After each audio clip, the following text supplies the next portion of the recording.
वचन देखेंगे। रोमियो 8 अध्याय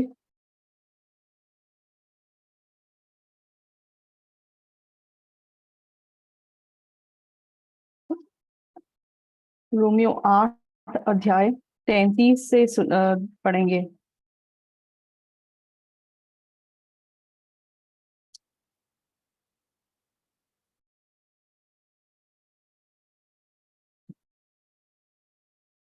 केवल 2 वचन पढ़ेंगे। परमेश्वर के चुने हुओं पर दोष कौन लगाएगा? परमेश्वर ही है जो उनको धर्मी ठहराने वाला है। फिर कौन है जो दंड की आज्ञा देगा? मसीह ही है जो मर गया वरन मुर्दों में से जी भी उठा और परमेश्वर के दाहिनी ओर है और हमारे लिए निवेदन भी करता है।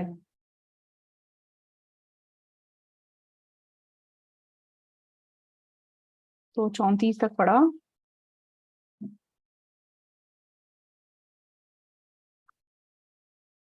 तो परमेश्वर ने बाइबल में बताया है कि जो मतलब घमंड है वो विनाश का कारण है और सच में नम्र मन आशीष को बुलाता है। तो घमंड शब्द का अर्थ आप लोग जानते हैं ना। तो इंसान अपने आप को मतलब कुछ बड़ा समझे, महान समझे, तो हम उसको घमंड बोलते हैं। तो परमेश्वर कहता है कि घमंड हमारे विनाश का कारण है। तो और एक घमंडी मन वो जरूर गिर जाता है और फंस जाता है। इसीलिए परमेश्वर नहीं चाहते कि हम एक ऊंचा मन रखें और परमेश्वर नहीं चाहते कि हम ऐसा मन रखें कि हम कुछ कर सकते हैं। इसलिए परमेश्वर मतलब हमें आशीष देना चाहते हैं। हमें आशीष देने के लिए परमेश्वर हमें नीचा करने का काम करते हैं। शैतान हमें बर्बाद करना चाहता है, इसलिए शैतान हमेशा हमारा मन ऊंचा करता है। तो वो कैसे हमें ऊंचा उठाता है? हाँ, तुम अच्छा कर रहे हो। अभी अभी जैसे क्वायर ने गाना गाया, तो क्वायर जब गाना गा के नीचे उतरती है तो अचानक से उनके मन में आता है कि हाँ, आज तो मैंने अच्छे से गाना गाया। तो जब ऐसा मन इंसान के मन में आता है तो इंसान बर्बादी के मार्ग पे चला जाता है। तो जो सेवकाई करने वाले सेवक लोग हैं उनके मन में ऐसा आ जाता है कि हाँ, मैं तो प्रार्थना अच्छे से करता हूँ, मैं तो प्रचार अच्छे से करता हूँ। तो बाहरी रूप से चाहे वो मतलब दिखाते नहीं है कि हमारे मन में ऐसा मन है, लेकिन उनके मन के अंदर ऐसी सोच आ जाती है। तो लोग जब घमंडी हो जाते हैं तो वो मतलब लापरवाही से काम करते हैं।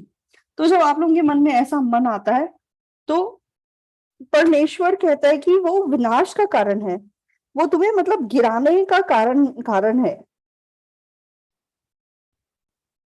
तो इसलिए परमेश्वर कभी भी परमेश्वर हमें ये नहीं कहता अच्छा करो, तुम अच्छे से करो।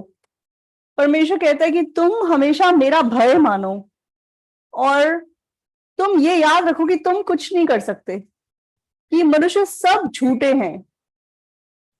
तो परमेश्वर हमारे मन में ऐसा मन देना चाहता है,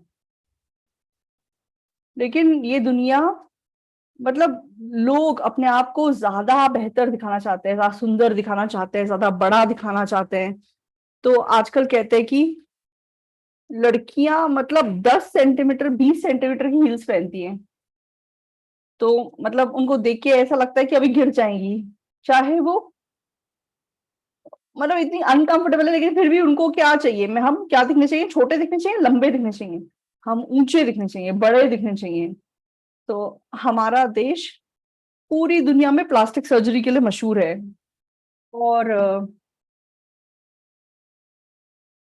तो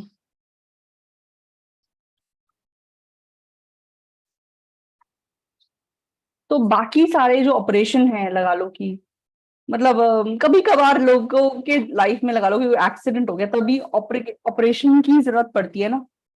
इसीलिए मतलब लोग क्या कहते हैं, सर्जन नहीं बनना चाहते, प्लास्टिक सर्जन बनना चाहते हैं। और आजकल कहते हैं कि लोग मतलब गायनेकोलॉजिस्ट नहीं बनना चाहते।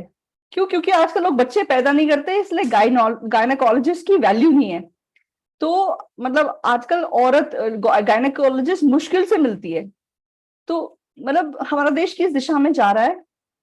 तो लोग मतलब अपने आप को कुछ दिखाना चाहते हैं, हम कुछ हैं, हम कुछ कर सकते हैं, ऐसा वो अपने आप को दिखाकर जी रहे हैं। खास करके कोरियन लोगों को ऐसी बहुत आदत है। मतलब कोरिया मतलब मतलब सबसे पहले उनकी आंखें छोटी हैं, उनका देश छोटा है, तो वो सबसे पहले क्या करते हैं कि अपनी आंखें बड़ी करने के इतने ऑपरेशन करते हैं, कुछ करा के अपनी आंखें मतलब बड़ा बड़ा करने की कोशिश करते हैं, अपनी आंखें बड़ा करना चाहते हैं, हाइट बड़ी करनी चाहते हैं, तो कैसे करके अपने आप को ज्यादा सुंदर बनाना चाहते हैं। तो ऐसा मन मनुष्य के मन में होता है। तो जब कोई इंसान सुंदर हो जाता है, तो क्या सचमुच में आपका जीवन खुश हो जाएगा? ऐसा नहीं है। तो मिस कोरिया मेरे जैसे आदमी से शादी करेगी? नहीं करेगी। तो मेरी पत्नी मिस कोरिया नहीं, इसलिए मैं बहुत धन्यवादी हूँ। तो तो परमेश्वर हमें मतलब पर्पसली हमें नीचा करता है, लेकिन शैतान पर्पसली हमें ऊंचा करने का काम करता है। इसीलिए आप कम से कम मतलब आपको अपने मतलब घमंडी मनुष्य आपके जीवन में आपको नहीं मिलना चाहिए। तो और मतलब आपको कभी भी घमंड मतलब मुंह से कम घमंड की बातें नहीं बोलना चाहिए। तो आप लगा लो कि अपनी पत्नी को चाहे आदर नहीं भी देते होंगे, लेकिन मुंह से कम आप बोल सकते हैं कि मैं तुम्हारे बिना नहीं रह सकता, तो कम से कम आपको अच्छा खाना तो मिलना शुरू हो जाएगा। सही है। तो तो परमेश्वर बाइबल की 66 किताबों को जब आप देखते हैं, बाइबल में कितने लोगों का उदाहरण है जिन्होंने अपने मन को ऊंचा किया, इसलिए वो बर्बाद हो गए। तो आज बाइबल पढ़ते पढ़ते तो अपना मन ऊंचा करने की वजह से बाइबल में बर्बाद हुए लोगों को हम हर जगह देख सकते हैं। तो ये लोग क्यों ऐसे हो गए, ये लोग क्यों बर्बाद हुए? तो शैतान ने इनको धोखा दिया और इनका मन ऊंचा करने का काम किया। तो पहले राजाओं एक में पिछले हफ्ते मैंने बांटा था। तो एक राजा है जिसका मन ऊंचा था इसलिए वो बर्बाद हो गया। उस राजा का नाम क्या है? वो अदोनिया राजा है। आप लोग को याद है? तो अदोनिया, उसके विषय में लिखा है कि कभी भी उसने अपने पिता से मतलब कोई बुरी बात नहीं सुनी थी। तो बुरी बात नहीं सुनी थी का मतलब क्या है? अदोनिया ने गलती की थी या नहीं की थी? तो कितना महान है, कोई गलती नहीं की, सोचो। तो आप लोग गलती करते नहीं करते? तो मैं गलतियों का ढेर हूं, इसलिए मैं अपने पत्नी के सामने कभी भी अपने आप को कुछ बड़ा चढ़ा के नहीं दिखा सकता।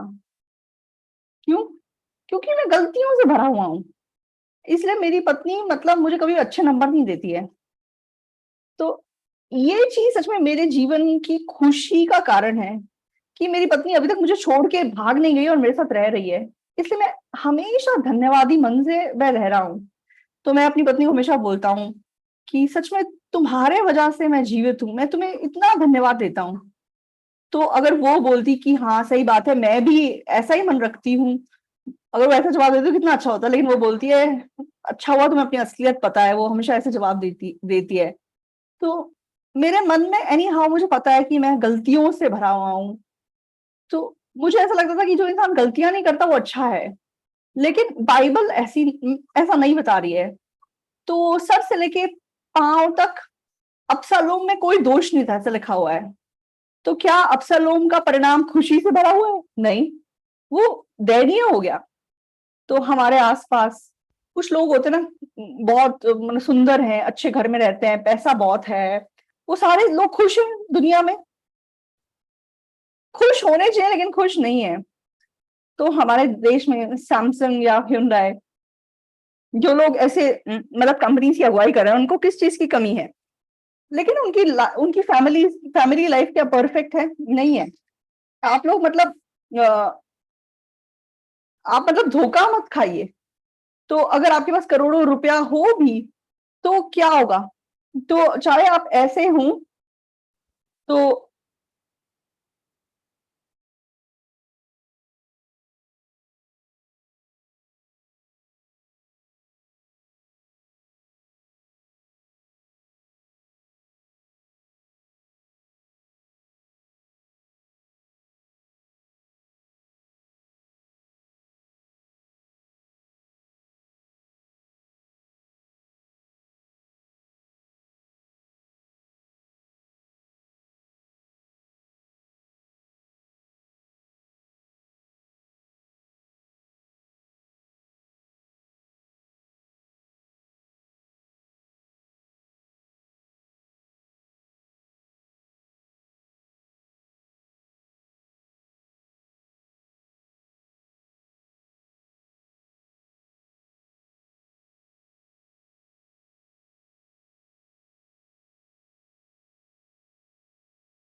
तो परमेश्वर कहता है कि जिनका मन ऊंचा होता है वो जरूर बदनाम होते हैं। अदोनिया, अबशालोम, वो सब बर्बादी के मार्ग पे गए।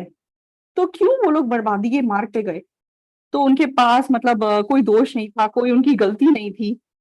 लेकिन विपरीत रूप से तो देयन चर्च में आप लोग जो बैठे हुए हैं, तो मुझे आपका मतलब चेकअप करने की जरूरत नहीं है। मैं जानता हूँ कि आपके अंदर दोष है, इसीलिए आप मतलब यहाँ पे आके बैठे हुए हैं। तो आप लोग सोच रहे होंगे कि हम इतना मन बना के अभी चर्च में आए और आप लोग हमारे बारे में ऐसी बातें बोल रहे हैं। तो मैं माफी चाहता हूँ, लेकिन ये सच है। तो बाइबल में मतलब कौन उद्धार पाता है? तो जिसके अंदर दोष होते हैं वो उद्धार पाता है। तो जो अपने मन मर्जी से करते हैं, मतलब जो गलतियां करते हैं, ऐसे लोग उद्धार पाते हैं। क्यों ऐसा है? क्योंकि परमेश्वर हमें नीचे करने का काम करता है। तो आप लोग कब अ, मतलब नीचे होंगे? तो जब हम गलतियां करते हैं तब हम मतलब अपने आप को नीचा कर सकते हैं। तो ये अदोनिया नाम का जो व्यक्ति है, तो ये खुद राजा बनना चाहता था, लेकिन ये बर्बाद हो गया। तो बहुत ही दयनीय व्यक्ति था। तो बाइबल में दानियल की किताब है, वहां पे बेलशजार नाम का राजा है। उसका नाम बेलशजार है। तो वो बाबिलोन का राजा था। तो राजा बेलशजार का पिता कौन था आप जानते हैं? नेबुकदनेस्सर उसका पिता था। तो क्यों परमेश्वर ने बेलशजार राजा को मार डाला? तो ये जो बेलशजार राजा, इसका मरने का कारण क्या है? तो उसका पिता नेबुकदनेस्सर परमेश्वर का विरोधी था और बर्बाद हुआ था परमेश्वर का विरोध करके। तो अब क्योंकि ये पिता का बेटा है, तो इसने साफ देखा होगा ना कि मेरा पिता क्यों बर्बाद हुआ है। उसने जरूर देखा होगा। तो पिता को बर्बाद होते हुए देखने के बावजूद भी बेलशस्सर के मन में कैसा मन था? तो उसके मन में ये था कि मैं बेस्ट हूँ। तो परमेश्वर के जो मतलब औज़ार, मतलब क्या कहते हैं, बर्तन थे, उसने परमेश्वर के मंदिर से बर्तन निकाले और उसमें उसने शराब पी। तो परमेश्वर बहुत ज़्यादा गुस्सा हुए उससे। तो हमारे तो मतलब पुराने ज़माने की कहावत है कि जब किसी की मौत आती है, तो वो कुछ भी करने को तैयार हो जाता है। मतलब वो ऐसी गलती कर देता है कि मौत उसके ऊपर आ जाती है। तो ये व्यक्ति भी, इसको लगा कि मैं पता नहीं कितना महान व्यक्ति हूँ। परमेश्वर के मंदिर के जो बर्तन थे, उसमें इसने मतलब उसमें से निकाल के इसने मतलब उन बर्तनों में से शराब पी। दानियल की किताब देखेंगे, दानियल 5 अध्याय,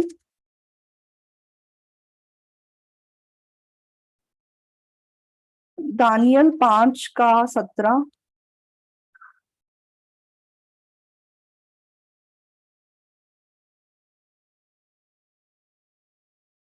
दानियल राजा ने कहा, अपने दान अपने पास रख और जो बदला तू देना चाहता है वह दूसरे को दे। वह लिखी हुई बात मैं राजा को पढ़ सुनाऊंगा और उसका अर्थ भी तुझे समझाऊंगा।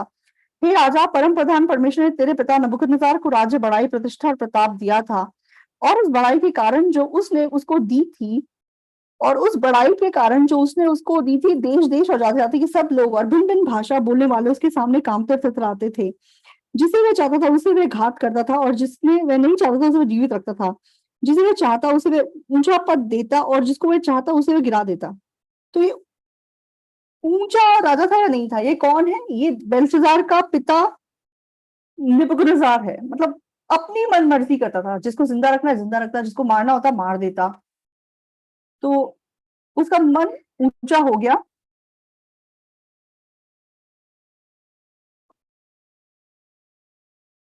उसके बाद 20 पढ़िए। परंतु जब उसका मन फूल गया,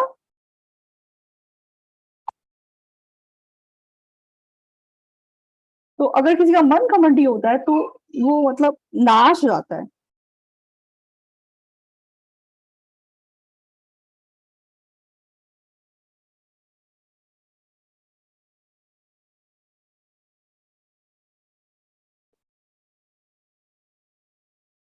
तो 20 के बाद 21 पे मनुष्य में से निकाला गया और उसका मन पशुओं का सा और उसका निवास जंगली गधों के बीच हो गया।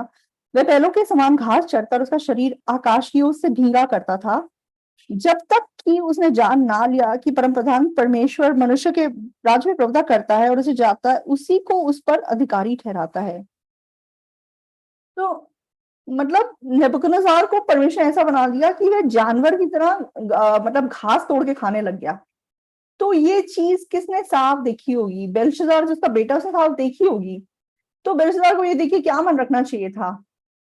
तो मैं अपने पिता के साथ नहीं रहूँ पिता के समान नहीं करूँगा, मुझे ऐसा नहीं करना है, मैं क्यों ऐसा करूँ? अगर मैं ऐसा करूँगा तो मैं भी मतलब दयनीय हो जाऊँगा, उसको ऐसा मन रखना चाहिए था। 22 में, तो भी है बेल्शाज़ार, तू जो उसका पुत्र है और ये सब कुछ जानता है था, तो भी तेरा मन नम्र ना हुआ। वरन तूने स्वर्ग के प्रभु के विरुद्ध सिर उठाकर उसके भवन के पास मंगवा कर अपने सामने रखवा लिया और अपने प्रधानों और रानियों और अखेलियों समेत तूने उनमें दाखमधु पिया और चांदी सोने पीतल लोहे काठ और पत्थर के देवता जो ना देखते ना सुनते ना कुछ जानते हैं उनकी तूने स्तुति करी, परंतु परमेश्वर जिसके हाथ में तेरा प्राण है और जिसके वश में तेरा सब चलना फिरना है, उसका सम्मान तूने नहीं किया।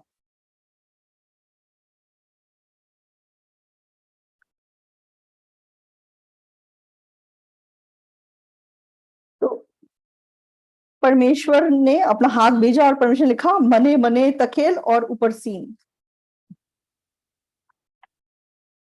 तो लोग कैसे अपना जीवन जाना चाहते हैं? हाँ, जो मेरा मन करता है मैं वो करूंगा, मेरी मन मर्जी करूंगा। खास करके बच्चों के पास ऐसा मन होता है या नहीं होता है आजकल? वो अपनी मन मर्जी करना चाहते हैं, जो उनका मन करे वो करना चाहता है। तो हमारे घर में हमारे 3 पोते हैं, तो अमेरिका में पैदा हुए हैं। तो अमेरिका में लोग बच्चों को मारते हैं, नहीं मारते हैं? नहीं मारते हैं। इस इसलिए मैंने उनको अपने घर बुलवा लिया कि इनकी थोड़ी अच्छी तरह पिटाई कर दूँ एक बार। तो वो मतलब मेरे से डरते हैं, दादी की बात तो बिल्कुल नहीं सुनते। दादी की बात को बात भी नहीं समझते, बिल्कुल सुनते ही नहीं है। तो अगर उन बच्चों को ऐसे ही छोड़ देंगे, फिर वो बच्चे क्या बन जाएँगे? तो अगर ऐसे ही छोड़ देंगे, तो वो बिल्कुल निकम्मे बन जाएँगे।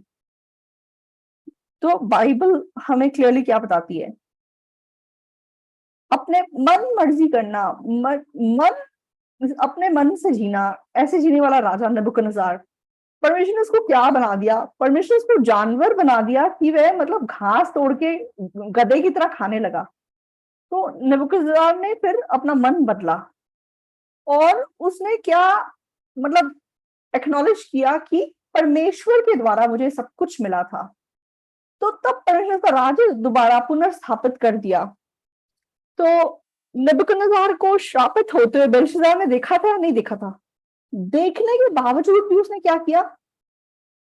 देखने के बावजूद भी उसने अपने आप को इतना ऊँचा उठाया कि परमेश्वर के भवन में जो पात्र हैं मतलब वो हाथ भी नहीं लगाना चाहिए उनको, लेकिन उसने वो पात्र निकलवाए और अपने और मतलब अपने वीआईपी गेस्ट के साथ उनमें उसने शराब पी। तो और मतलब काठ, पत्थर, सोने, पीतल के मूर्तियाँ बना के उनकी उपासना की, लेकिन परमेश्वर का भय नहीं माना। तो परमेश्वर ने एक उँगली से मतलब लिख के भेजा, मैंने शकेल मतलब और उसके बाद मतलब परमेश्वर ने उसको मरवा दिया। तो मन ऊँचा होना, शैतान जब हमें बर्बाद करता है, शैतान बोलता है कि मतलब ठीक है यीशु पे विश्वास मत कर मतलब तू चर्च मत जा, ऐसा करके वो हमें बर्बाद नहीं करता, लेकिन वो हमारे मन में ऊँचा मन डाल देता है। हाँ, मैं अपने पति से बेहतर हूँ, मैं अपनी पत्नी से थोड़ा बेहतर हूँ। तो जब हम ऐसा मन रख लेते हैं, तो तब से हमारे शरीर में मतलब पारिवारिक शांति बनी नहीं रह सकती। हाँ, ये तो मतलब पढ़ा-लिखा नहीं है, ये तो पढ़ी-लिखी नहीं है। चाहे वो पढ़ा-लिखा नहीं है, लेकिन फिर भी आपका पति है, वो पढ़ी-लिखी नहीं है, फिर भी आपकी पत्नी है। तो आप जिस पल से वो मन रखेंगे कि ये मुझसे तुच्छ है, तब से मतलब हमारा परिवार शांति में नहीं रह सकता। तो परमेश्वर ने क्यों मुझे निकम्मा पति दिया? परमेश्वर ने क्यों मुझे बेकार की पत्नी दी? क्यों परमेश्वर चाहता है कि हमारा परिवार उससे अनुग्रह पाए? इसीलिए परमेश्वर ने ऐसा किया। ऐसा मन हमारे पास होना चाहिए। लेकिन लोग ऐसा मन नहीं रखते। वो चाहते हैं कि हमारा पार्टनर लाइक और बेहतर हो जाए, और इसलिए वो शिकायत करते हैं, कुड़कुड़ाते हैं, और अल्टीमेटली लाइक अपने मन की शांति को खो देते हैं। तो ये जो बेल्शाज़र था, तो इसका परिणाम परमेश्वर के सामने इतना दयनीय हुआ। क्यों? पति मतलब अपने पिता को बर्बाद होते हुए देखने के बावजूद अपना मन नहीं बदला। तो यीशु मसीह जब इस दुनिया में आए थे, लूका किताब में बहुत सारे लोग मतलब ऊंचा मन, घमंडी मन रखने की वजह से बर्बाद हुए। लूका 8 एक बार हम देखेंगे। लूका 8 अध्याय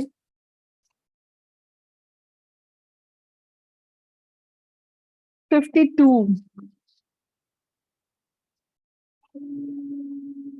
सब उसके लिए रो पीट रहे थे, परंतु उसने कहा, रो मत, वह मरी नहीं परंतु सो रही है। वह ये जानकर कि वह मर गई है, उसकी हंसी करने लगे। तो मतलब याईर ने, मतलब उसकी बेटी बीमार थी, उसने यीशु मसीह को बुलाया कि प्लीज मेरी बेटी को आप आओ और ठीक कर दो। तो मतलब जब यीशु मसीह के घर जा रहे थे, तो याईर के घर से कोई आया और बोलने लगा कि अब यीशु मसीह को बुलाने का कोई फायदा नहीं है, आपकी बेटी मर चुकी है। तब यीशु मसीह ने बोला कि मत डर, केवल विश्वास रख। तो ऐसा करके वो याईर के घर आ गए। तो याईर के घर आने के बाद तो लोग मतलब बहुत कूट-कूट के रो रहे हैं, लाइक बहुत दुखी हो रहे हैं। तब यीशु मसीह ने पूछा कि आप लोग क्यों रो रहे हो? मत रो, ये बच्चा मरा नहीं है, सो रहा है। ऐसे करके यीशु मसीह ने बोला। तो लोगों ने यीशु की बात सुनी और वो सोचने लगे कि आपको क्या लगता है, हमें नहीं पता कि मतलब मरा हुआ कौन होता है और सोता हुआ कौन होता है। तो आप लोग मरे हुए व्यक्ति और सोते हुए व्यक्ति में अंतर पहचान सकते हैं या नहीं पहचान सकते हैं? तो कभी-कभी आपको भी लगता होगा कि मेरा पति शायद मर गया है, इसलिए आप थोड़ा-सा उसे हाथ लगा के चेक करते हो कि नहीं करते हो? ये साँस ले रहा है या मतलब इसका दिल धड़क रहा है या नहीं धड़क रहा है? तो आप लोग भी ऐसे देखते होंगे। तो मतलब सोना और मरना, कोई भी उस चीज़ में अंतर पहचान सकता है, इसमें कोई मतलब बड़ी बात नहीं है। लेकिन यीशु मसीह ने कहा, तो ये मरा नहीं है, सो रहा है। तो ये लोग बहुत गुस्से हो गए। तो हमें क्या पता नहीं है कि सोने वाला कौन है? तो ऐसा करके वो लोग लाइक गुस्सा हो गए। तो सब लोग रोने लगे और यीशु मसीह ने कहा, वो मतलब वो मरी नहीं, वो सो रही है। वह ये जानकर कि वह मर गई है, उसकी हँसी करने लगे। तो ये लोग क्यों मतलब घमंडी मतलब लोग क्यों घमंडी मन रखते हैं? क्योंकि वो उनको लगता है कि वो कुछ जानते हैं। इसलिए वो यीशु मसीह के वचन की हँसी उड़ाने लगे। तो पुराने ज़माने में कहावत थी कि मतलब ज़्यादा जानना बीमारी है। तो जब तुम्हें मतलब ज़्यादा पता नहीं होगा, तो तुम अपने आप पे विश्वास नहीं करोगे।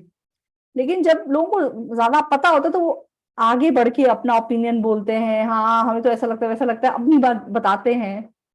तो जब उनको पता नहीं होता, तो दूसरे की बात को एक्सेप्ट कर सकते हैं। लेकिन क्योंकि लोगों को बहुत कुछ पता है, इसीलिए वचन को वो स्वीकार नहीं कर पाते। तो लोग परमेश्वर के सामने क्यों मतलब अनुग्रह नहीं पा सकते? क्योंकि वो इस मन को नीचे नहीं रख पाते कि हमें पता है। इसलिए हमें अपने आत्मिक जीवन में अनुग्रह नहीं मिल पाता। तो यीशु मसीह ने इस औरत को इस व्यक्ति को देख के बोला कि ये मरा नहीं है, ये मतलब ये मरी नहीं है, सो रही है। तो ये सुन के इन लोगों को क्या बोलना चाहिए? हाँ, प्रभु ऐसा है, हमें तो लगा था ये मर गई है, लेकिन अगर आप बोल रहे हैं कि ये सो रही है, तो आप ज़रूर उसे खड़ा करने वाले हैं। अगर ये लोग ऐसा मन रखते तो कितना अच्छा होता। लेकिन यीशु ने जब बोला कि वो सो रही है, तो यीशु को तुच्छ मानने लगे और उसकी हँसी करने लगे कि हमें क्या पता नहीं है कि मरा हुआ कौन होता है और सोता हुआ कौन होता है? तो ऐसे करके मतलब ये यीशु को तुच्छ मान रहे हैं। तो ऐसे लोगों के द्वारा परमेश्वर काम कर सकता है या नहीं कर सकता? नहीं कर सकता। तो वो लोग सोचते हैं कि वो मर चुकी है, इसलिए वो यीशु की बात को स्वीकार नहीं कर सकते। तो मैं परमेश्वर के सामने जब सुबह जैसे बाइबल पढ़ता हूँ, तो मुझे ऐसा महसूस हुआ कि मनुष्य का मन कितना डरावना है। तो हमारे मन में जब ऐसा मन होता है कि मैं कर सकता हूँ, मैं कुछ कर रहा हूँ, तो ऐसा व्यक्ति परमेश्वर के अनुग्रह से कुछ प्राप्त नहीं कर सकता, परमेश्वर से कोई आशीष नहीं पा सकता। इसलिए परमेश्वर हमारे जीवन में क्या काम करते हैं? तो शैतान हमें ऊंचा उठाने का काम करता है, और परमेश्वर क्या काम करते हैं? परमेश्वर हमें नीचा करने का काम करते हैं। तो आप अगर मुश्किल में हैं, परेशानी में हैं, खाली महसूस कर रहे हैं, और आप ऐसी समस्या के सामने खड़े हैं जिसको आप नहीं सुलझा सकते, आप डरिए मत। आप ये याद रखिए कि परमेश्वर आपके लिए काम कर रहा है। परमेश्वर आपको नीचा करके आपको आशीष देना चाहता है, इस बात को आप स्मरण रखिए। तो हम व्यवस्था विवरण को देखेंगे। व्यवस्था विवरण 8।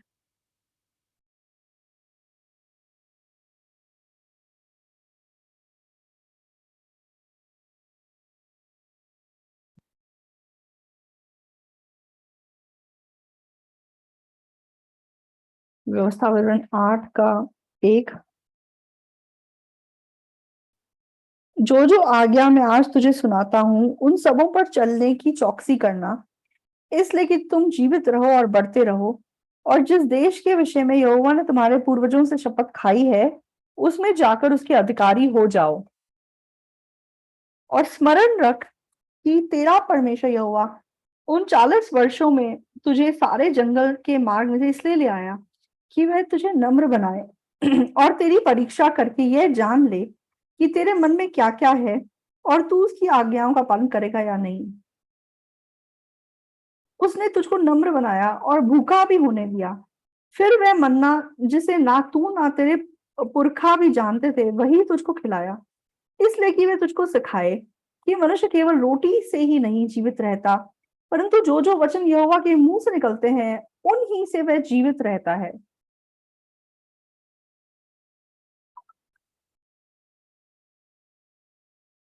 तो परमेश्वर ने हमें क्या कहा है कि तुम्हें मतलब नीचा करना और तुम्हें मतलब मुश्किल देने का कारण क्या है?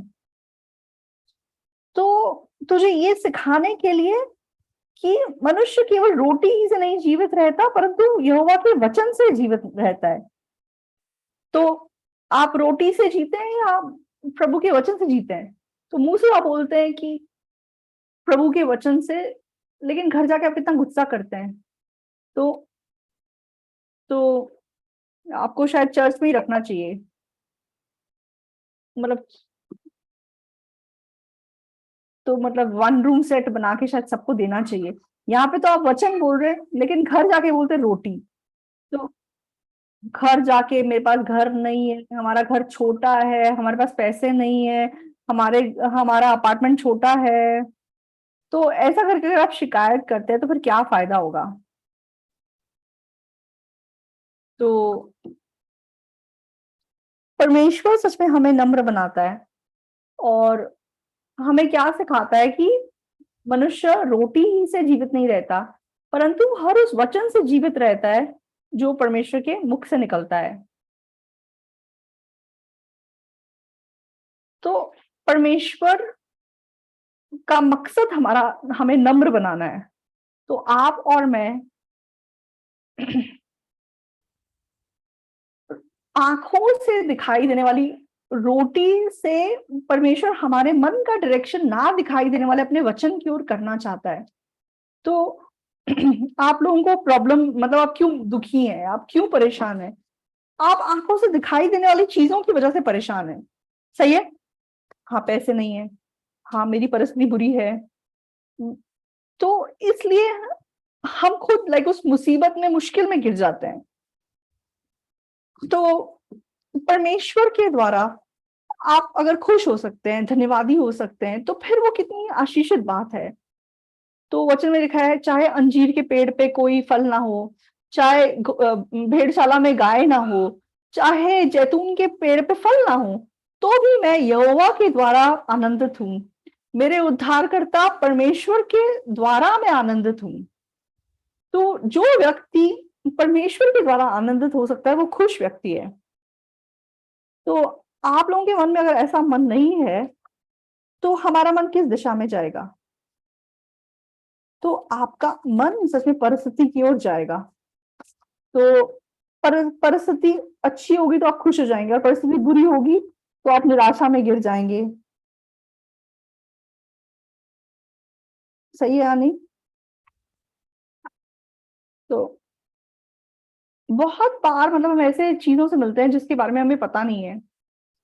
तो मैं जब अपने मम्मी-पापा के बारे में सोचता हूँ, तो मैं बहुत धन्यवादी महसूस करता हूँ। तो वो पूरी ज़िंदगी मतलब क्या कहते हैं, एक आइलैंड पे रहते थे। तो उस ज़माने में मतलब लव मैरिज नहीं होती थी, अरेंज मैरिज होती थी। तो एक-दूसरे का चेहरा भी नहीं पता होता था। तो ऐसे उनकी शादी हो गई, मतलब उस ज़माने के लोग हैं। तो शादी के बाद मैं पैदा हुआ। तो तो हम लोग सच में बहुत ज़्यादा गरीब थे। तो मेरी याद में तो मुझे ऐसा लगता था कि दुनिया में हमारा परिवार सबसे परेशान है। तो मुझे इसलिए आजकल अपनी ज़िंदगी में कुछ भी मुश्किल नहीं लगता, क्योंकि बचपन में हमने इतनी भूख, इतनी मुश्किलों का सामना किया है। तो घर में चावल नहीं होते थे, और तो मतलब तो और हाँ, मतलब सिर्फ़ जौ होती थी हमारे घर में। तो तो जौ के जैसे छिलके निकलवाने के मिल में वो काम कराने के पैसे नहीं होते थे हमारे पास। तो घर में मतलब हम उसको कूट-कूट के कुछ करके मतलब उसे पका के खा लेते थे। तो आप लोगों ने कभी खाया नहीं होगा, इसलिए आपको समझ में नहीं आएगा। तो तो वो मतलब चावल जैसा नहीं होता था वो जौ जो है। तो एक बार उसको उबाल के फिर जब वो मतलब उसको टोकरी में डालते थे, और फिर उसको सुखाते थे हम धूप में। तो फिर सुखाने के बाद फिर दोबारा से उसको पकाते थे, फिर उसको हम खाते थे। तो मतलब एक्चुअली उसमें न्यूट्रिशन सब खत्म हो चुका है, उसको 2 बार उबाला है हमने। तो एक बार मतलब पानी में उबाला, फिर पानी फेंका, फिर उसको दोबारा उबाला, तो उसमें कुछ नहीं रह गया। मतलब 2 दाने आपस में चिपकते नहीं थे। तो और हमारे मतलब और हम मतलब शक्करकंदी तोड़ के लाते थे। तो शक्करकंदी को काट के मतलब जौ के ऊपर डाल देते थे, तो वो थोड़ा-सा मीठा हो जाता था, चावल जैसा चीज़। तो आजकल तो मतलब शकरकंदी मतलब अच्छी हेल्दी चीज़ मानी जाती है, लेकिन आजकल लोग डाइटिंग के लिए उसको खाते हैं। उम, मतलब दुनिया बदल गई है अब। तो हमारे घर में मतलब चावल नहीं होते थे। तो मुझे लगता है कि मैंने कितनी उम्र तक चावल नहीं खाए थे। तो मेरी माँ ने मतलब मरने से पहले मैंने अपनी माँ से पूछा, आपकी इच्छा क्या है? तो उसने बोला कि बस तुझे कटोरी भर के चावल खिलाना, मतलब वो मेरी आखिरी इच्छा है, ऐसा वो बोलती थी। तो मेरे मन में मतलब मेरी माँ के मन में इतना दुःख था कि बच्चों को खाना नहीं दे पा रही, कपड़े नहीं दे पा रही, मतलब पढ़ा नहीं पा रही। तो मेरी माँ मतलब रोती थी बहुत ज़्यादा। तो मैंने कहा, माँ मेरी भी एक इच्छा है, क्या? तो आपने मुझे बहुत मतलब धन-संपत्ति दी है, लेकिन आपको पता नहीं है कि आपने मुझे बहुत धन-संपत्ति दी है। तो मेरी माँ बड़ी हैरान हो गई, ये क्या बोल रहा है? तो मैंने तुझे कौन-सी धन-संपत्ति दी है? तो मैंने तुझे खाना नहीं खिलाया, ठीक से कपड़े नहीं पहनाए, तो बचपन में मैंने तुझे कितना भूखा रखा, उस बात का कितना दुःख है मेरे मन में। मैंने कहा, नहीं माँ, ऐसा नहीं है। आपने मुझे बहुत धन-संपत्ति दी है। तो आपको पता नहीं है इसलिए मैं इतना दुखी हो रहा हूँ। तो माँ बोल रही क्या बकवास कर रहा है? तो मैंने कहा माँ आपको याद नहीं है आपने मुझे कितना कुछ दिया है? तो माँ गुस्से हो गई। माँ कह रही क्या बकवास कर रहा है? क्या दिया है मैंने तुझे? तो मैंने कहा याद करो, आपको क्यों याद नहीं है कि आपने मुझे क्या दिया है? मैंने कहा बता ना। तो माँ बोल रही क्या दिया है मैंने तुझे? तो मैं बताऊं? कह रही है बताओ। मैंने कहा आपने मुझे गरीबी दी है, कष्ट दिया है, बहुत सारी मुश्किलें दी हैं। तो अगर मैंने बचपन में भूख का सामना नहीं किया होता, तो मैंने शायद आज उद्धार नहीं पाया होता। तो आज मैं इतना खुशी से भरा हुआ जीवन ना जी रहा होता। तो माँ ने अगर मुझे भूख और गरीबी ना दी होती, तो मैं बाकियों की तरह अपने आप को महान समझ के अपना जीवन जी रहा होता। लेकिन उस गरीबी, उस दुःख की वजह से मैं यीशु मसीह को मिल सका और आज मैं इतना खुशी से भरा हुआ जीवन जी रहा हूँ। तो मेरी माँ मतलब जैसे उसके मन का बोझ हल्का हो गया वो बात सुन के। तो माँ ने बोला कि मुझे लगता था कि मेरा इतना बड़ा पाप है कि मैंने तुझे बचपन ठीक से खिलाया नहीं, ठीक से पढ़ाया नहीं। लेकिन तू सोचता है कि वो आशीष है, तो इसका मतलब मैं अब तक गलत समझ रही थी। और उसके बाद मेरी माँ जैसे मतलब अपने मन से मतलब उसको इतना हल्का महसूस होने लगा, क्योंकि उसके मन में इतना भारी बोझ था इस बात का। तो मैं मतलब बहुत धन्यवादी हूँ अपनी माँ की माँ से उस दिन ऐसे बात करके। तो मेरी माँ काफ़ी तंदुरुस्त थी। तो वो हमारे घर आती, हमारे लिए खाना बनाती, बच्चों की देख-रेख करती। और फिर मैंने कहा कि माँ मैं चाइना जा रहा हूँ प्रचार यात्रा के लिए। तो मैं चाइना प्रचार यात्रा के लिए गया था। और तो मान लो आज दोपहर में 4 बजे इंचिनेपट पहुँचने वाला हूँ। तो मेरी माँ ने मतलब गलत सुन लिया। मेरी माँ ने मतलब दोपहर का खाना तैयार करके मेरा वो वेट कर रही थी। तो चर्च मेंबर्स को बार-बार पूछ रही है, "बेटा कब आएगा? बेटा कब आएगा?" मैंने तो खाना भी बना दिया, "बेटा कब आएगा?" तो मतलब चर्च मेंबर्स ने बताया कि वो 4 बजे के बाद आएँगे। अच्छा, तो फिर मैं थोड़ी देर रेस्ट कर लेती हूँ और फिर मतलब मैं टेबल लगा दूँगी। और वो जाके लेट गई और उस दिन वो गुज़र गई। ऐसे ही लेटे-लेटे गुज़र गई। तो मुझे सच में समझ में नहीं आया कि परमेश्वर को पता नहीं क्या ऐसी अर्जेंसी थी। तो माँ जो कि ब बेटे के लिए खाना खाना बना के वेट कर रही थी, 2 घंटे में घर पहुँचने ही वाला था। तो मैं मतलब फ्लाइट से उतरा और मेरी बेटी ने एकदम से मुझे फ़ोन किया, "पिताजी, माँ दादी को कुछ हो गया, साँस नहीं ले रही है।" तो मैंने कहा कि जल्दी लाइक तुम एम्बुलेंस बुलाओ। और जब मैं घर पहुँचा, तो चर्च में क्योंकि वो दादी गुज़र गई, तो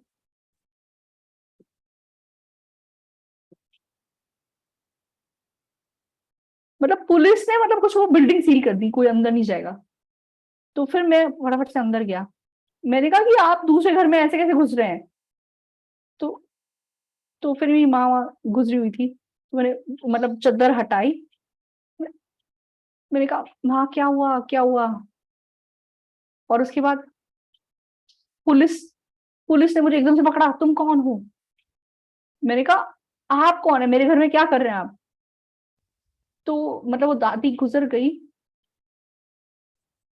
तो कहते हैं कि अगर आप डेड बॉडी को लाइक हाथ ज़ोर से पकड़ते हैं तो फिर मतलब जैसे डेड बॉडी पे निशान पड़ जाते हैं। इसलिए मतलब कोई तुम पे झूठा इल्ज़ाम लगा सकता है कि तुमने इसको घोट के मार दिया। तो एक्चुअली मेरी माँ इतने अचानक से गुज़र गई कि पुलिस आ गई जाँचने के लिए कि ऐसे अचानक से कैसे मर गई। तो मतलब जैसे कि उसने कोई सुसाइड कर लिया हो ऐसा कुछ। तो मतलब अचानक से कैसे गुज़र गई ऐसे?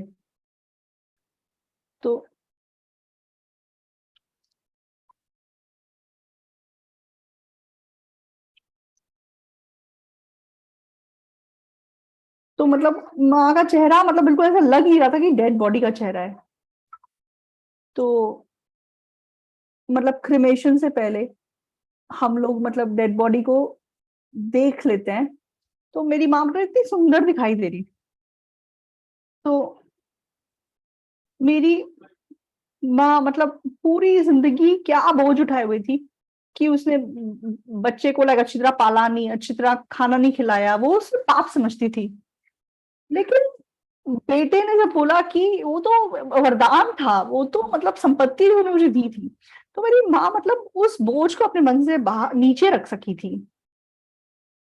तो वो कितनी मतलब खुशी की बात थी। मैं मतलब पास्टर बन गया। तो परमेश्वर क्यों हमारे जीवन में शांति नहीं देता और कभी-कभी मुश्किलें देता है, परेशानियाँ देता है? तो मेरी माँ जब ऐसे गुज़र गई, मैं दुखी था या नहीं था? मैं बहुत दुखी था। तो मैंने कहा कि मुझसे कुछ गलती हो गई, क्या मैंने सेवकाई में कुछ गलती की है कि परमेश्वर ने ऐसा होने दिया? तो मैं पाक के पास गया। मैंने कहा कि पास्टर, मुझे ऐसा लगता है कि मुझे सेवकाई करनी छोड़ देनी चाहिए। तो पाक बोलने लगे, क्या हो गया?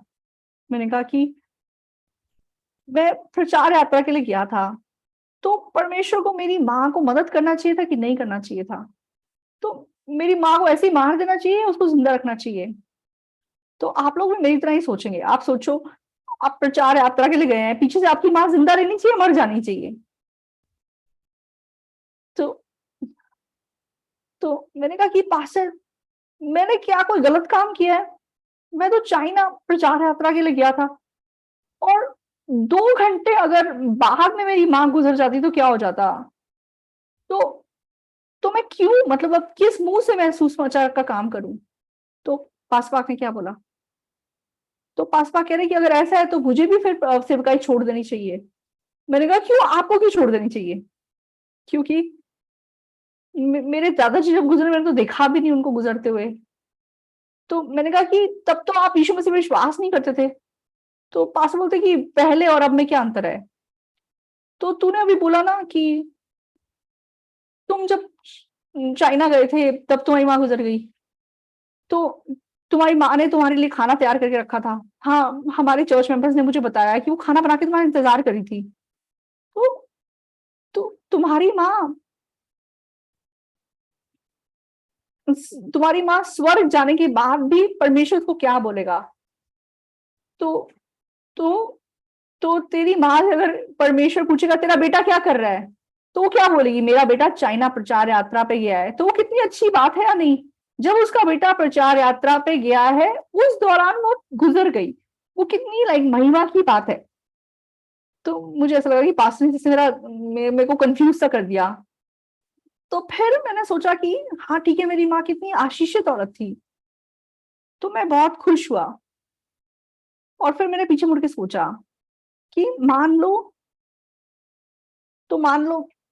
मैं मतलब मिल लिया होता अपनी माँ से और तो अचानक से मतलब लगा लो कि वो बीमार हो गई होती, तो मैं शायद उसको सीपीआर करवाता या कुछ भी करवाता और तो मतलब मेरी माँ मतलब एक्चुअली बीमार ना पड़ के शांति से मतलब गुज़र गई। तो वो कितनी मतलब अच्छी मौत है, ना तो कोई दर्द था, ना तो कोई दुःख था, ना तो वो हॉस्पिटल में थी। तो बच्चों के मन में मतलब उसकी लास्ट इमेज मतलब खुशी की इमेज बाकी है। तो परमेश्वर हमारे मन में खुद को ऊँचा उठाने का मन नहीं डालता है। तो परमेश्वर हमारा मन खाली करता है, नीचा करता है, ताकि हम उसकी ओर फ़ोकस कर सकें। तो मनुष्य रोटी ही से जीवित नहीं रहेगा, लेकिन हर एक उस वचन से जीवित रहेगा जो परमेश्वर के मुख से निकलता है। तो परमेश्वर का काम आपका मन उसकी ओर करना है। इसलिए परमेश्वर हमें मतलब भूखा रहने देता है, हमारा मन नीचे करता है।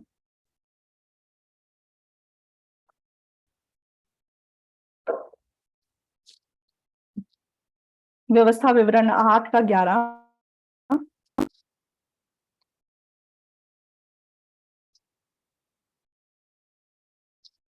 इसलिए सावधान रहना, कहीं ऐसा ना हो कि अपने परमेश्वर यहोवा को भूल कर उसकी जो आज्ञा, नियम और विधि में आज तुझे सुनाता हूं उनका मानना छोड़ दे। ऐसा ना हो कि जब तू खाकर तृप्त हो और अच्छे-अच्छे घर बनाकर उनमें रहने लगे और तेरे गाय, बैल और भेड़-बकरियाँ भी बढ़ती हों और तेरा सोना-चांदी और तेरा सब प्रकार का धन बढ़ जाए, तब तेरे मन में अहंकार समा जाए और तू अपने परमेश्वर यहोवा को भूल जाए, जो तुझको दासत्व के घर अर्थात मिस्र देश से निकाल लाया है। तो परमेश्वर किस चीज़ से डरता है? परमेश्वर इस चीज़ से डरता है कि हम उसको भूल ना जाएँ। तो कब हम उसको भूल जाते हैं? तो यहाँ लिखा है कि जब तू अपने अच्छे-अच्छे घर बना ले, तेरे पास गाय-बैल बहुत हो जाएँ, तेरे पास चाँदी-सोना बहुत हो जाए और तेरे पास सब प्रकार का धन बढ़ जाए, तब तेरे मन में अहंकार समा जाए और तू अपने परमेश्वर यहोवा को भूल जाए। तो जिसके पास ज़्यादा होता है, वो अहंकार करता है या जिसके पास नहीं होता, वो अहंकार करता है? जिसके पास ज़्यादा होता है, वो अहंकार करता है। लेकिन फिर भी हम क्या चाहते हैं? हमारे पास ज़्यादा हो या हमारे पास कम हो? तो हम आप कहेंगे हाँ, हम ज़्यादा रखने के बाद भी अहंकार नहीं करेंगे, कोई प्रॉब्लम नहीं है। लेकिन परमेश्वर डरता है कि यहोवा तुझे मतलब दास्तव के घर अर्थात मिस्र देश से निकाल लाया और उस बड़े और भयानक जंगल में से ले आया, जहाँ तेज विष वाले सर्प और बिच्छू हैं और जल रहित सूखे देश में से तेरे लिए अ, चकमक की चट्टान से जल निकाला और तुझे जंगल में मन्ना खिलाया, जिसे तुम्हारे पुरखा जानते भी ना थे, इसलिए कि वे तुझे नम्र बनाए और तेरी परीक्षा करके अंत में तेरा भला ही करे। तो परमेश्वर 40 साल क्यों मतलब हमें जंगल में रहने देता है? हाँ, जहाँ पे साँप है, बिच्छू है, ऊँट है, पानी नहीं है, तो परमेश्वर ने क्यों उस खतरनाक रास्ते से चलने दिया? ताकि तुम्हें तुम्हें नम्र बनाए और तेरी परीक्षा करके अंत में तेरा भला ही करे, ऐसा लिखा हुआ है वचन में। सही है? तो आप ये मत सोचिए कि आप मुश्किल में हैं। तो आप ये मत सोचिए कि हाँ, हम परेशान हैं।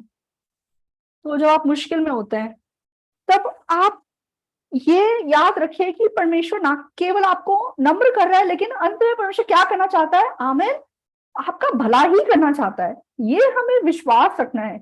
परमेश्वर हमें केवल मुश्किल ही देता है।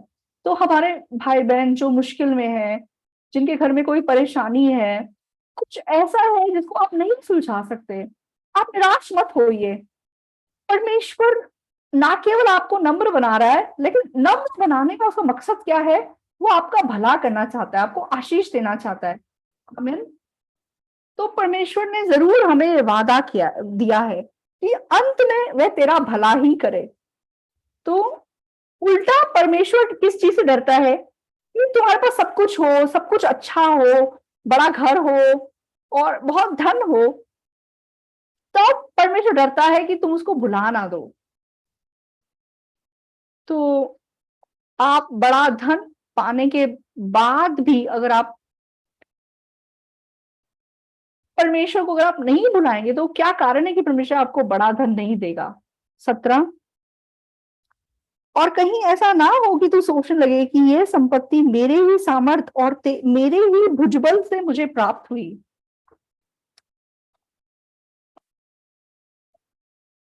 तो आप लोग चाहे होशियार हैं, आपके पास अच्छा घर है, पैसा है, लेकिन ये सब कुछ आपके सामर्थ्य से नहीं है।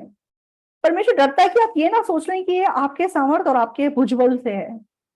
तो परमेश्वर ने आपको चाहे धन संपत्ति दी हो, अगर आप ये याद रखें कि ये परमेश्वर ने दिया है तो आप उसे अपना नहीं समझेंगे। लेकिन आप क्योंकि उसे अपना समझते हैं, इसलिए आप उससे भी ज़्यादा अमीर होना चाहते हैं, उससे भी ज़्यादा कुछ पाना चाहते हैं और फिर गिर जाते हैं। तो परमेश्वर डरता है कि हम अहंकार ना करें और हमारा मन ऊँचा ना हो जाए। हम मतलब नीति वचन का एक वचन देखेंगे।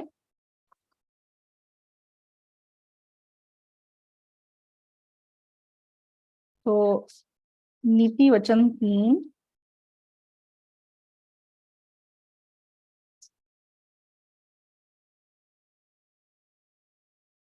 नीति वचन 3 का 33 क्या लिखा है? दुष्ट के घर पर यहोवा का शाप और धर्मियों के वासस्थान पर उसकी आशीष होती है।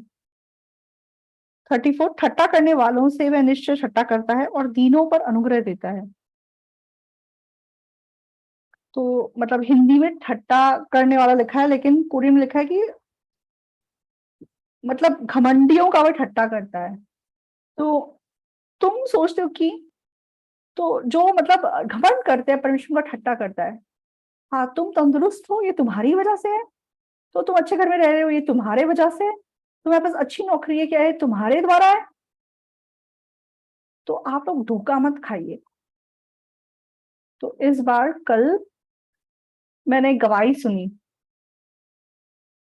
तो वो गवाही सुनते हुए मेरे मन में बहुत धन्यवाद ही मना सका।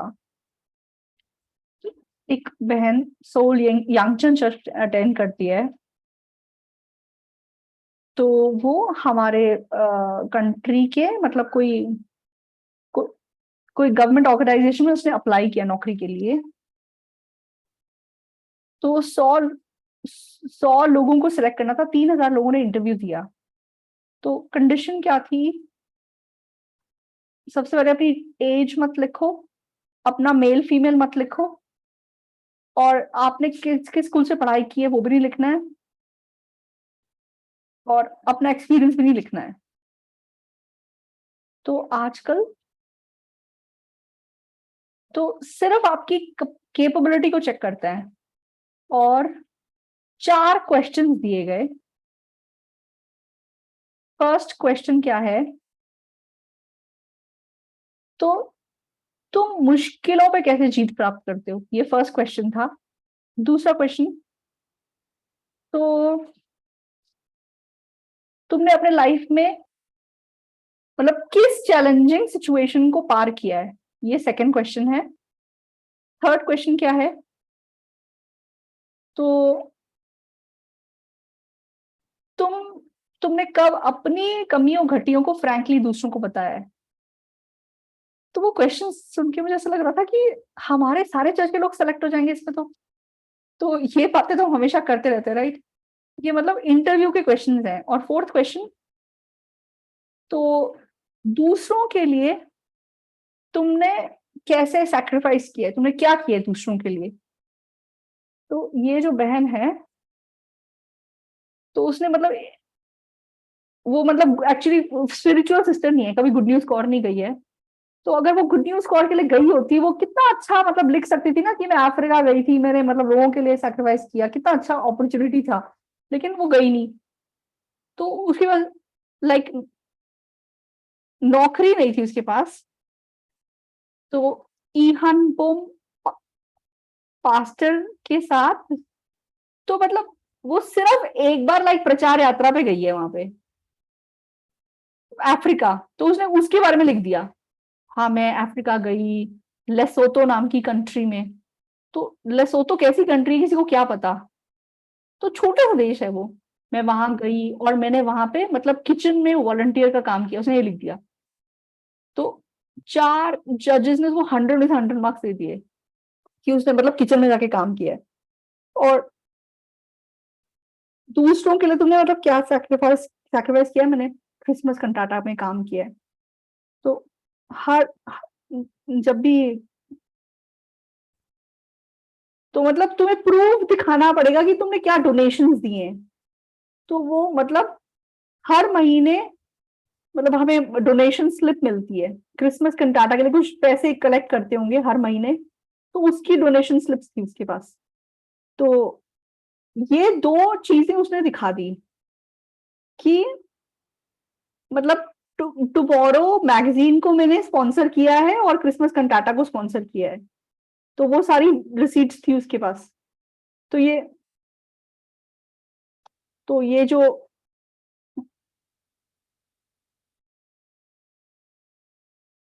तो ये मतलब तो ये एक्चुअली चर्च में उसने 5 साल मतलब ये किया है। तो 5 साल क्योंकि उसने वो डोनेशन दिए हैं, तो उन्होंने पूछा कि तुम्हारी एज कितनी है।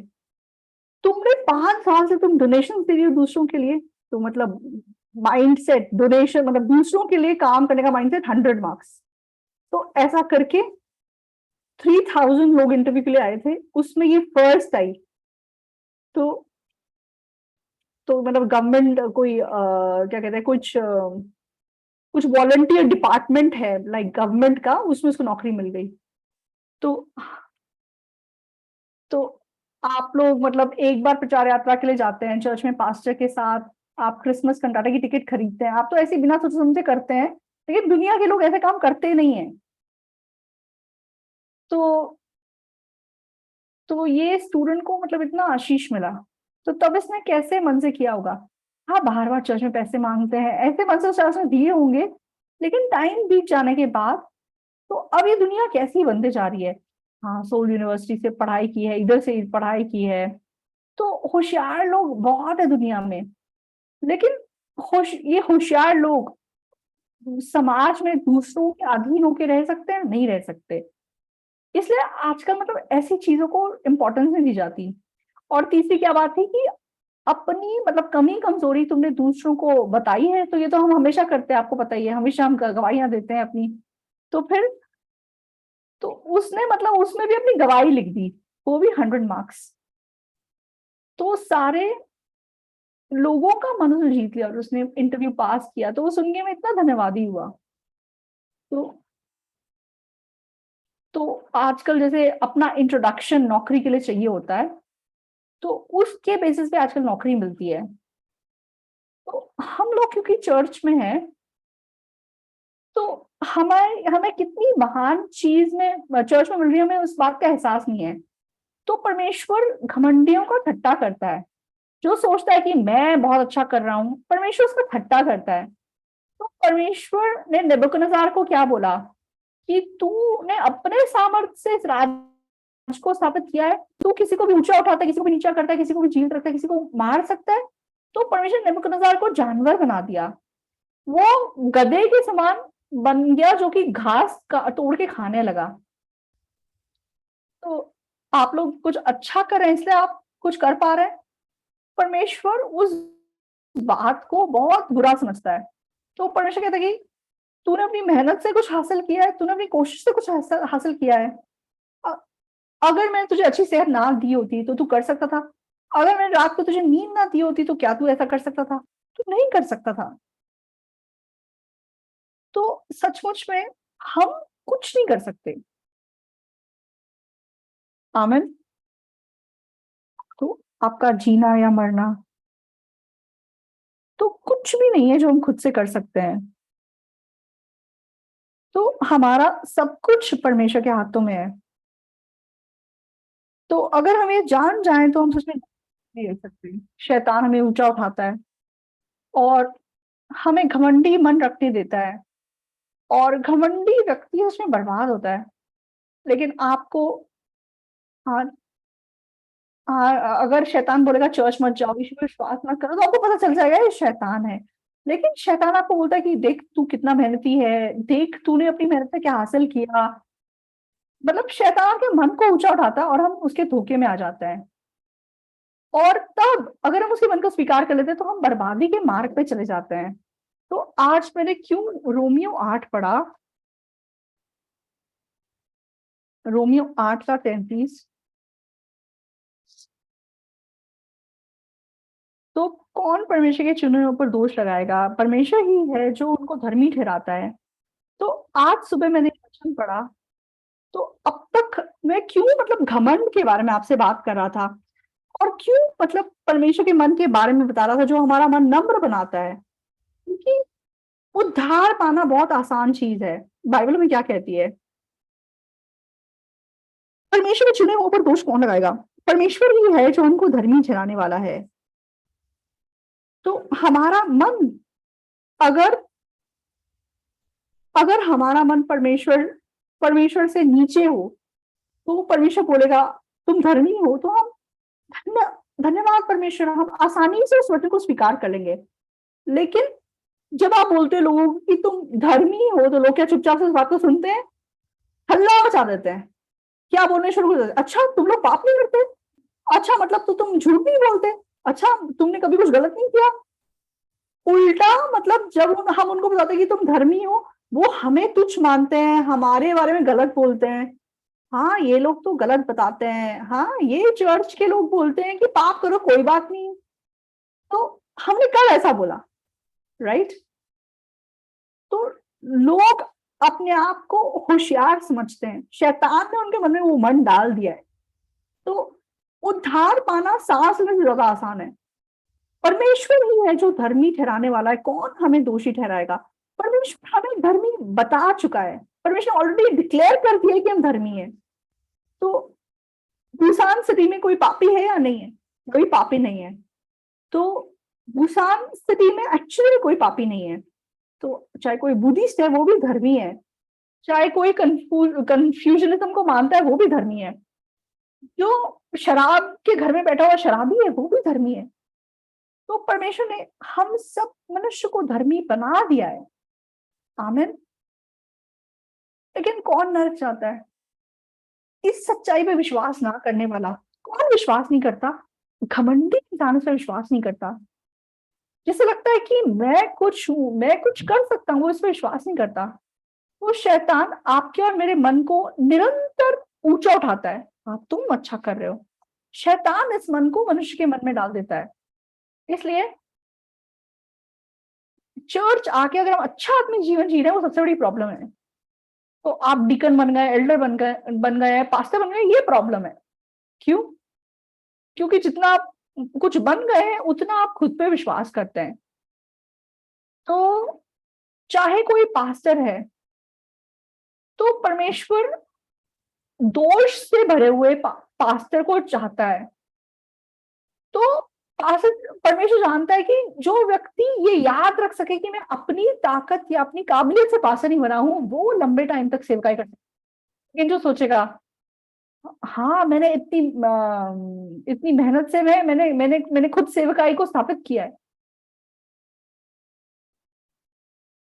तो जो जो व्यक्ति अपने मन से ये सोच लेता कि मेरी सेवकाई अच्छी चल रही है, क्या वो दूसरे की बात सुन सकता है? वो नहीं सुन सकता। तो आप लोग सोचते हैं ना कि पास्टर लोग क्यों चर्च छोड़ के चले जाते हैं? तो चर्च को छोड़ने वाले पास्टर ढीले ढाले पास्टर्स नहीं है, जो सामने आगे थे, आत्मिक थे, जो कि बड़े बड़े काम कर रहे थे, ऐसे पास्टर्स चर्च छोड़ के चले जाते हैं। तो मतलब बाइबल में भी आप देखते हैं ना, सर से पांव तक जो जिसके अंदर कोई दोष नहीं है, जिसने कभी कोई गलती नहीं की है, ऐसे व्यक्ति चर्च छोड़ के चले जाते हैं। तो आप जब बच्चे को पालते हैं तो कैसे बच्चे को देख के आपको और बेचैन महसूस होता है, जो बहुत अच्छा कर रहा है। वो बच्चा आगे जाके आपको बोलेगा माँ तूने मेरे लिए क्या किया है, तो फिर आप हैरान रह जाएंगे ऐसी बात सुन के, राइट? तो लोगों का मन ऐसी दिशा में ही जाता है। इसलिए जो व्यक्ति नम्र मन रखता है, वो व्यक्ति वचन से अपने आप को नीचे रखता है, और वो व्यक्ति परमेश्वर की आवाज को सुन सकता है, और वो व्यक्ति परमेश्वर का आशीष पा सकता है।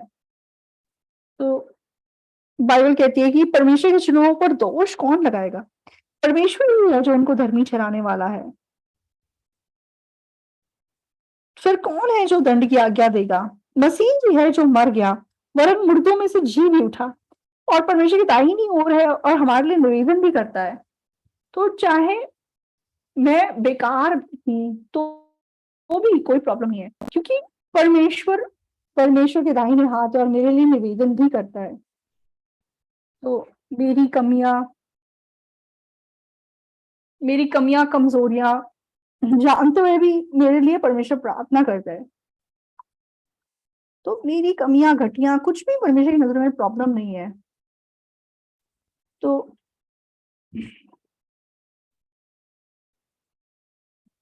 तो शैतान परमेश्वर को बोलेगा कि ईमिन चल, इतनी गलतियां करने वाला व्यक्ति ये कैसे स्वर्ग आ सकता है? तो फिर यीशु मसीह क्या बोलेंगे? परमेश्वर इसीलिए मैंने इसकी सजा क्रूस पे पा ली है, तो वो मेरी मतलब वकालत करेगा। आमीन। ये कितनी अच्छी बात है। तो तो यीशु मसीह परमेश्वर के दाहिने हाथ मौजूद है और वो हमारे लिए हमेशा निवेदन करता है। आमीन। तो आप होशियार हैं, इसलिए आपने परमेश्वर से आशीष पाया, ऐसा नहीं है। आपने क्यों आशीष पाया है? आपने परमेश्वर के अनुग्रह से आशीष पाया है। तो परमेश्वर रोज हमारे जीवन में काम करता है। क्या काम करता है? वे आपको नीचा करता है, आपको खाली करता है और आपको नम्र बनाता है। आमीन। इसलिए जब आपके साथ कुछ गलत होता है, आप निराश मत होइए।